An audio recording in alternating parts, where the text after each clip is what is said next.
conflict is hard. Let's face it. A lot of people, I struggle at times. I've struggled with, facing conflict, but it goes back to being, I think the best way goes back to that authenticity is first knowing who you are. Mm-hmm. And that's the best way to start with something is, let's first discover who you are and accepting who you are and then going from there. Because if you don't accept who you are and realize who you are, it's not gonna, you're not gonna, you're always gonna be afraid to step into that spot and step in that lane because you're trying to step in a lane that wasn't created for you. Mm-hmm. And you have to go into the lanes that were created for you.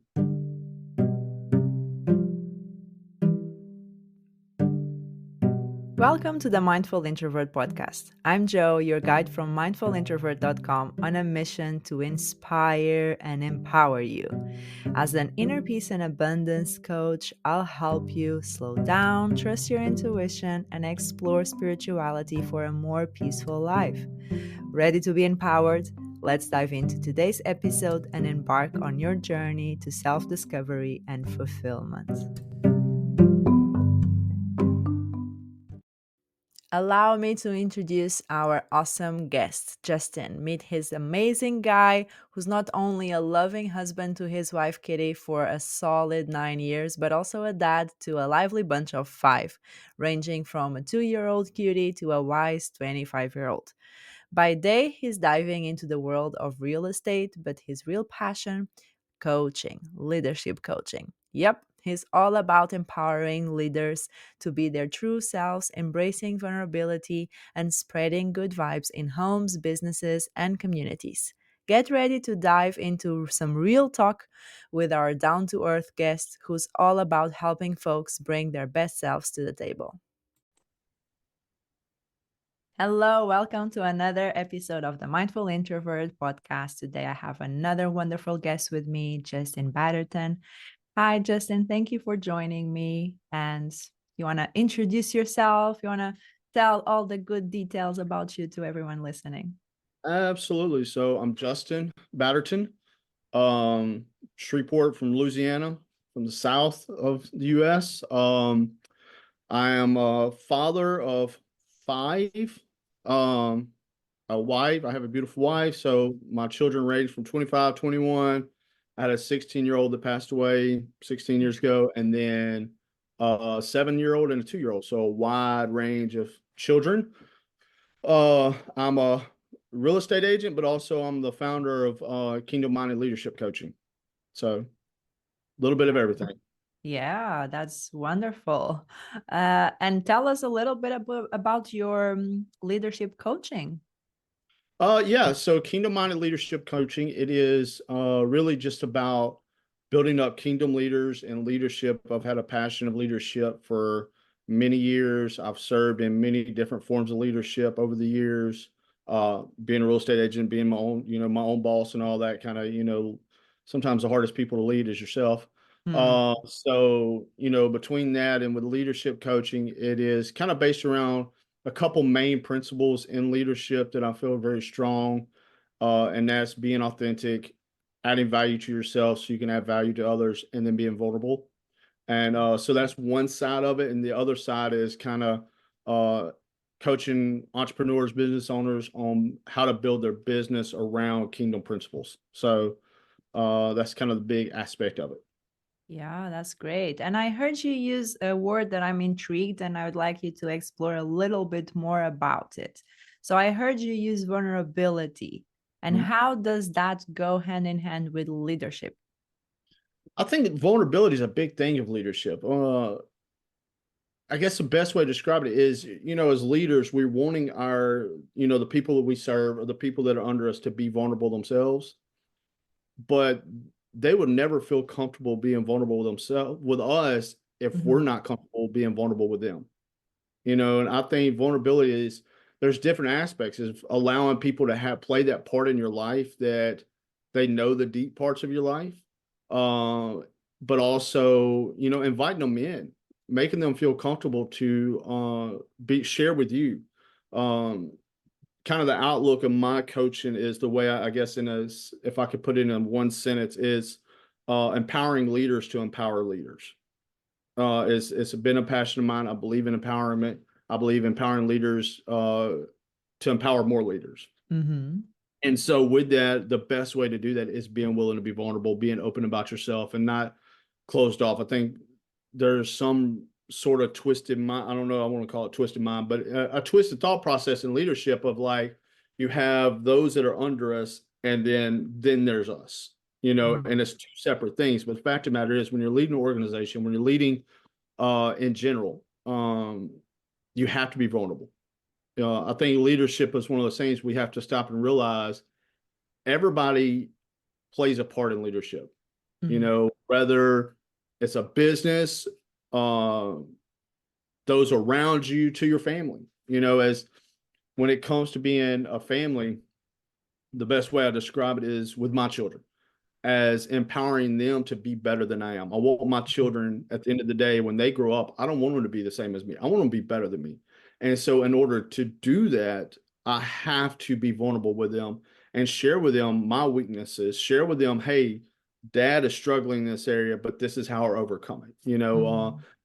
I spent many years in drug addiction. I've been clean and, free of that for a little over 16 years. Yeah. So like my children, my oldest son, all my children know about it. I mean, except for the 2-year-old, he don't understand, but my 7-year-old, he knows. He knows my life. I'm not going to hide it from him. I'm willing to be vulnerable with him to say, hey, look, we all face challenges in life, but it's how we overcome them is what makes us who we are. So that's the biggest thing for me and when it comes to leadership and the best way to empower somebody is being willing to be vulnerable with them no matter what. Yay. Yeah. Thank you.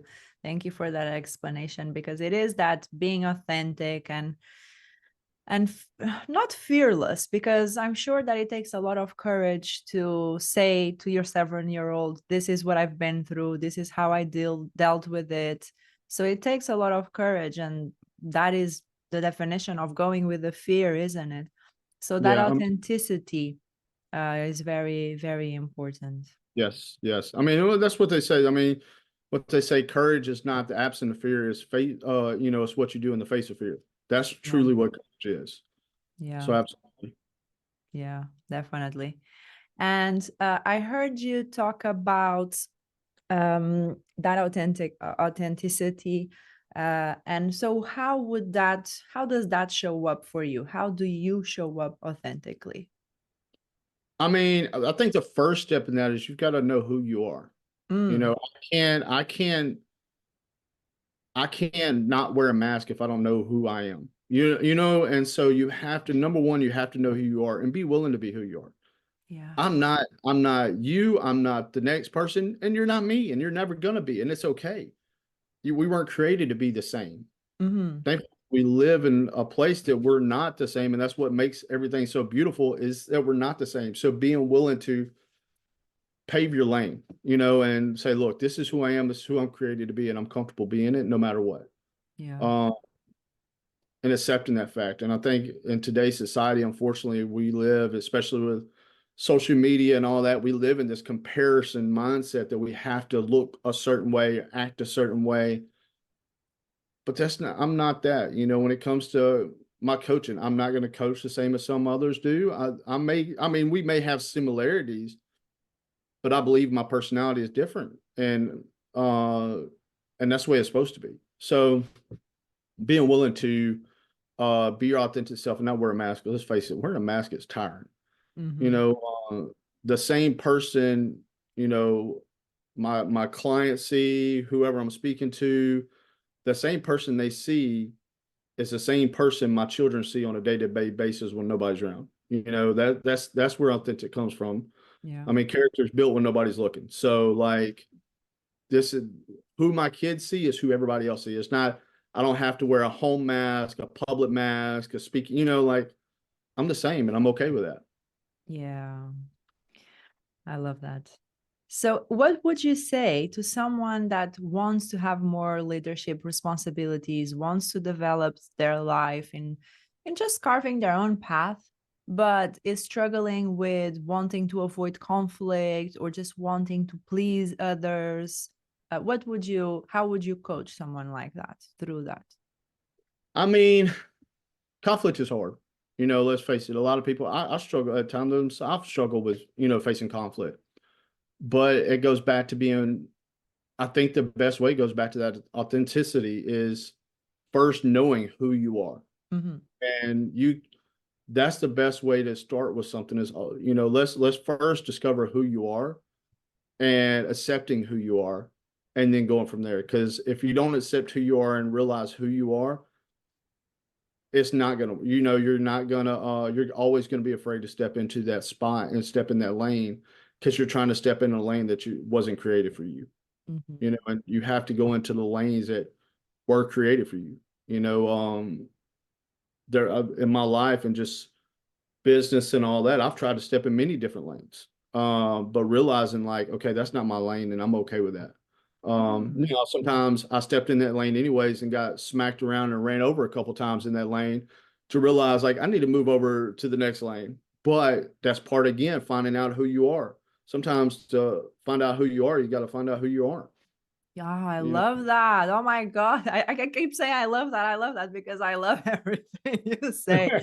Well, Because thank I you. that no, that is extremely insightful of saying in order for, and I'm going to use your words or try to at least, in order for you to know who you are, you need to know who you are not. So that's very impactful Right. in taking those risks because a lot of people have a lot of fear and they freeze in the spot because they don't want to take those risks. And oh, what if I make the wrong decision? Well, if you make the wrong decision, it's never the wrong decision, first off, because if you made it, it was for a reason. And then it leads you somewhere, even if it leads you to a point of contrast, of polarity, of resistance, of something that you don't like, you don't want. And then by that, knowing that, you'll get the other side of things that you do Mhm. like, that you do want, that you do, that you are. So Yeah. thank you No, for you, saying that. yeah, because you got to be, you know, stepping in with that is, you know, looking at failure. Mhm. You know, looking at failure and being willing, like, hey, I'm gonna fail. We're all gonna fail. We're not failures, Mm. you know, but we're gonna fail.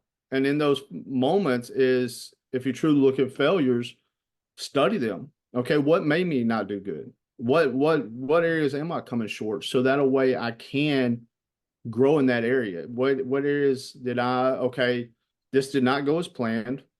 It stunk. Mm. So, okay, let me see what stunk about it. And that way, next time, either it was not meant for me to do it next time, or I can be better. What can I do to be better about it? So, Yeah. and that's in every aspect of life. Uh, Mm. It's having that curiosity and that childlike approach of things and just wanting to explore and wanting to find why and find out how and all of the details behind it and not attach emotion as well. I think that sometimes we attach so much meaning and emotion to the failures that we attach that to our identity mhm. and then it just ends up being a mess. Yeah, yeah, Yeah, absolutely. definitely. So what would you say are some of the tips that maybe you've done for yourself in that search of authenticity, of being vulnerable with integrity and improving your leadership skills? I think one of the biggest things, you know, I was actually talking to somebody about that earlier today was being willing to face those fears that know you know are going to hold you back. Hmm. See, I can give you an example. I actually years ago had a fear of meeting new people. I Mm. love people. I love relationships after they're bred. Like I can get close to people. It's just I love it. But taking the initiative to go out and meet new people, I had a fear. And years ago, I started going to this church. It's actually I met my wife at the church, but I didn't know anybody there. And but I knew if I was gonna do the things I'm supposed to do, I had to overcome that fear. So I kept going. Knew nobody there. And I just pushed myself because that's the thing is being willing to push past it Yeah. so that way you can become who you're supposed to be. Instead, you know, going back to facing those fears of now look, there's some fears like I'm scared of snakes. I'm not fishing to go try to grab a snake. Okay, there's that fear. But the fears, because I don't think a snake's gonna hold me back, except from going into a yard or something. But uh more or less the fear of, the future, the fear of things that could keep you from becoming the person you're made to be. So I think that's a big part of it. First was realizing that, and then it goes back to, what I base it around is empowering people. Mm-hmm. Um, I'm a firm believer in empowering people. I've been under leadership that did far from empowering, but rather tore me down. Mm. I've been some that did empower, uh, and realizing like what was the best of both. What did I mean, and even the ones that tore me down, I still learned something, and it hurt. I've been hurt by leadership, and unfortunately, a lot of people have. But it's facing those things and seeing, okay, go back to learning from it, but at the same time, learning how we can empower people. What can I do to make a person better? And I love to study people and just kind of watch people and see how they operate, especially in leadership. You have those that serve under you or alongside you. I hate saying the word under because it's more or less alongside. Because even as a leader, I think we have to understand that even though me being the leader, I'm not better than the person under me. I'm not, because there's giftings and there's skills that a person has that I don't have, Mm-hmm. and they're going to be able to reach and speak to people that I cannot. So I don't feel like they're under. So more or less alongside, what can I do to make them better? What can I do to um, make them see that they are something? More or less sometimes helping them see the gifts within themselves. Yeah. So in order for me to do that, I have to see the gifts in them first. So always Mm. be on the lookout for those gifts. Always looking is like, you know what, that person would be great at that. When I was a director of a program, I had a staff member, at any given time, if something would have happened to me, God forbid I would have died, he was ready to take the reins and go with it.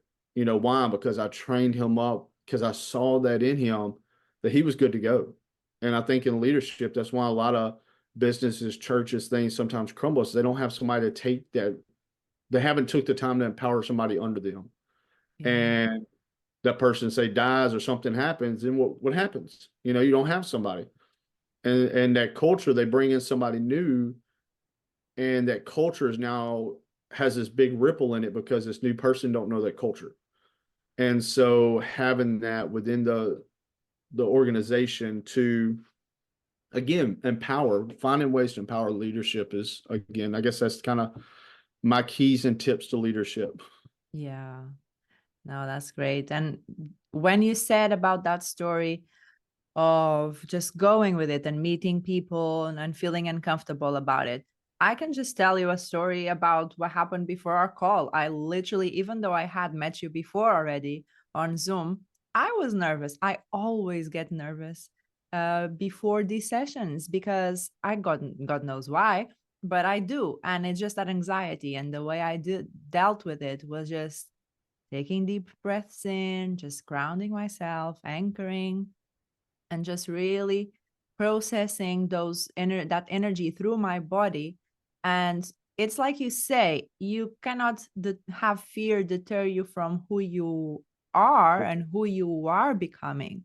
So I value these connections and these interactions and my clients and everything. So it would be a shame and a waste for me to say, you know what, I'm not going online today. I'm just going to sit in the sofa and just protect myself, be safe. No, you Mm-hmm. need to go with the discomfort, go with the fear. Maybe it won't get better, maybe it will, but keep at it, and at least you'll feel more empowered, as you're saying, because you were able to do it. So definitely that's very good advice.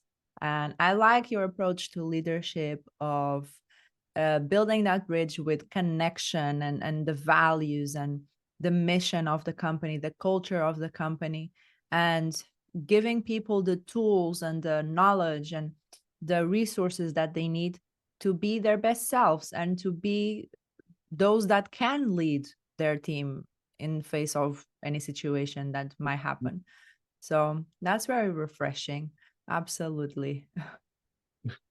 Yeah.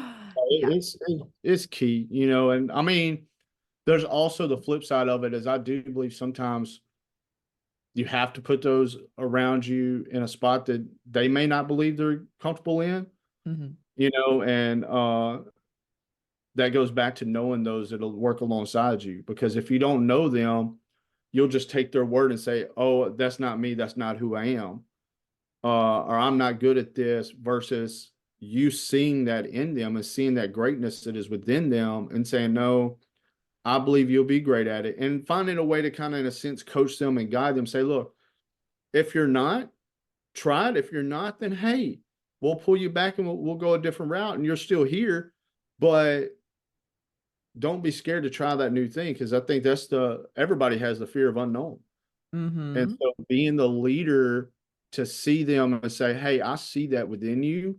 Mm-hmm. Um, that goes back to that empowering, and seeing the greatness within them, even when they don't see it themselves, Yeah. and put them in that uncomfortable position, not in a bad way, but in a way of saying, "You can do this. You don't see it in yourself, but you got this." Mm-hmm. And it pushes them to be better. Yeah. Do you have certain tools or rituals or resources that you'd recommend to go through this journey? Uh, if I say, all right, so I think if you want to go book, and I wish I could, I'm trying to think of the name of it. There's a book I read years ago called The Way of the Shepherd. Mm-hmm. Um, Probably like maybe 130 pages. It literally is the only book in my life that as soon as I got done, I started it over.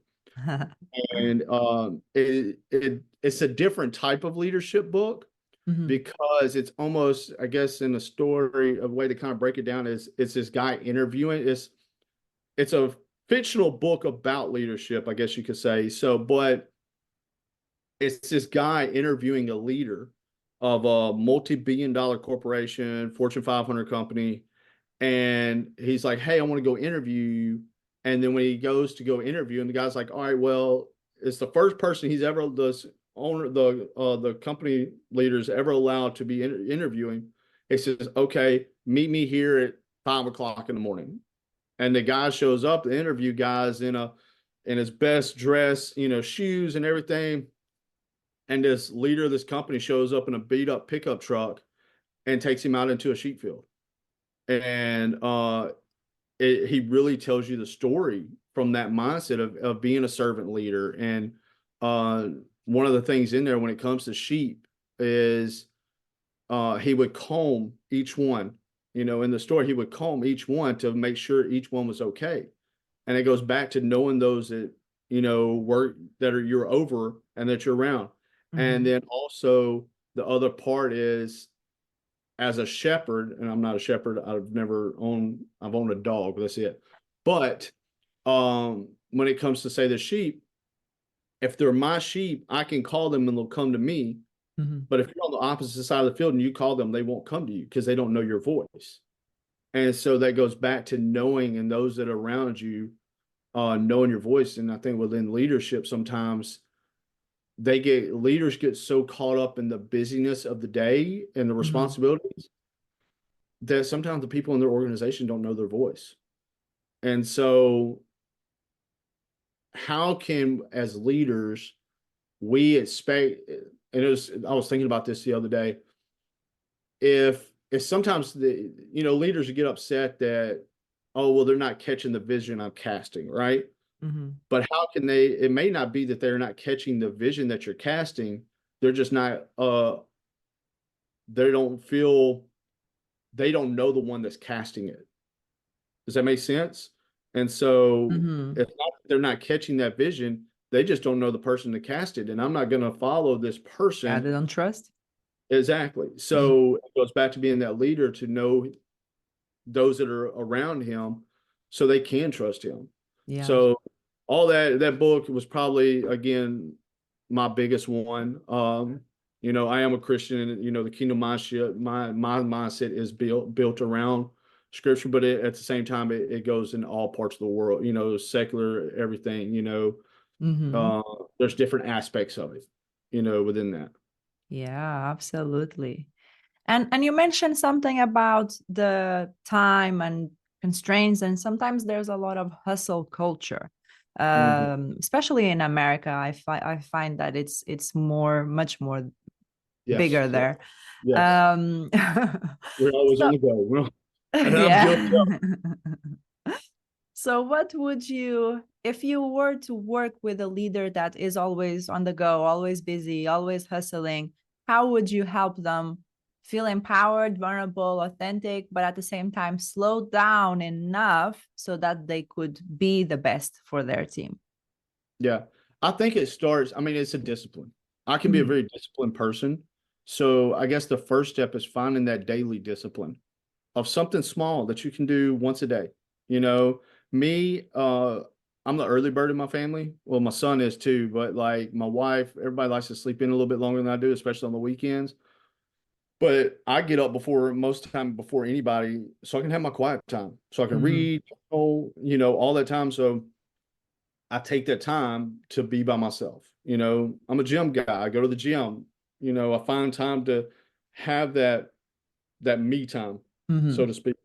But I think that's the first part in it is finding that daily discipline to just be alone and just stop, Yeah. sit in silence, and have nothing. Because the fact of the matter is, we all one whether we realize it or not, we all have some point in time a day. Mhm. Sometimes we have to wake up earlier to do it, but if you really want it, it's there. But taking that moment to just, and I think that's where it starts is that daily discipline of like pausing. Mhm. Look, I on my phone, I had an update the other day and I'm like, there's a journaling app on there. And I've been wanting that was one of my things this year is I want to write a lot more. And Mhm. so I'm like, perfect. It was like, so now it updated and I got a journal. So I'm now journaling. I've always wrote, but just here and there. Uh, but just taking that time, and so I think it's a daily thing of one small step. It's like a Mm. ladder. I'm not going to get to the top of the ladder instantly. I got to start at one step at a time. And so uh, I think that goes with goals is having that goal to go one step at a time and being very strategic with that one step. Okay, Yeah. this is what that one step looks like. And it's easy to say, hey, I'm going to take this step. But let's define that step. What Mhm. does that step look like for you?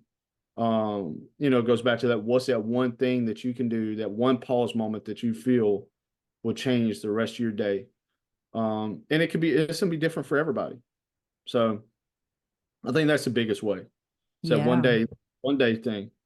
Yeah, great tips is just taking one step at a time, being able to visualize and plan and create goals for that Mhm. step, and then climb the ladder slowly as the steps appear and you create those steps as well with action.